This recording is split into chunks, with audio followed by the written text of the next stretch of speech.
Chapter 4: Roads, Trade, and Communication. The Arteries of Empire. If the Persian Empire was a body, its heart was Persepolis, but its lifeblood flowed through roads.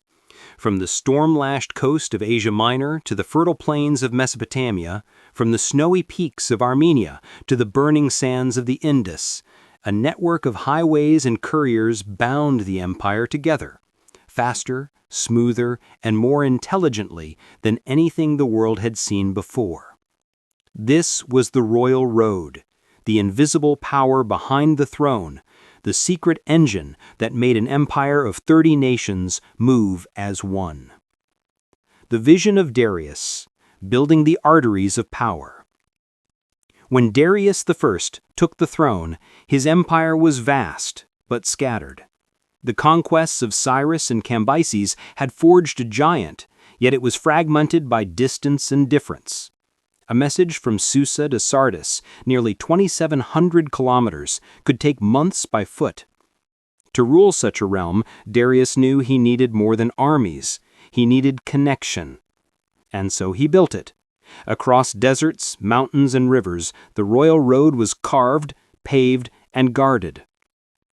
From Susa in Elam to Sardis near the Aegean, the route stretched like a golden thread across the empire.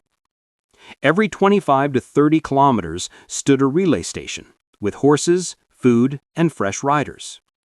A courier could ride from one end to the other in just 7 days, a feat that even centuries later astonished Herodotus, who wrote, "Neither snow nor rain nor heat nor darkness of night prevents these couriers from completing their appointed course with all speed." Those same words would one day inspire the motto of modern postal services, a legacy born in Persia. The couriers were known as the Anjarium, the king's messengers. They carried sealed tablets bearing the royal insignia, the winged disk of Ahura Mazda, and none dared delay them. When they arrived in a city, trumpets sounded and all roads cleared. Through them, the king's will raced faster than rebellion, faster than rumor, the empire's pulse never still. The royal roads, highways of civilization. The royal road wasn't just one path. It was a network, a living web of stone and dust that connected every satrapy. Side roads branched to Babylon, Ecbatana, Persepolis, and Bactria. Carrying more than couriers, merchants, soldiers, and pilgrims traveled beside them. Caravanserais, fortified inns, dotted the routes like pearls, offering water, shade, and safety. At night, torches and oil lamps flickered at their gates, guiding travelers across the vast Persian night. Merchants from India led elephants loaded with spices. Greek traders brought silver and wine. Babylonian artisans carried linen and lapis lazuli.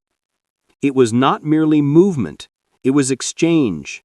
Ideas, languages, religions, and inventions passed from one people to another, mingling like rivers. The roads of Darius carried not just goods, but the soul of civilization. The king's eyes, communication, and control. Along these roads, information flowed as swiftly as soldiers. The eyes and ears of the king, the imperial inspectors, rode constantly, watching governors, generals, and even satraps. They could arrive unannounced at any city gate, review taxes, question soldiers, and send sealed reports directly to the king. Thus, the empire never slept. From the smallest village to the grandest palace, every word could reach the throne within weeks. It was a system that combined trust and fear, efficiency and reverence, the backbone of Persian administration. Even today, historians marvel at the scale of coordination, a 5th century BCE information network powered not by machines, but by human discipline and divine order.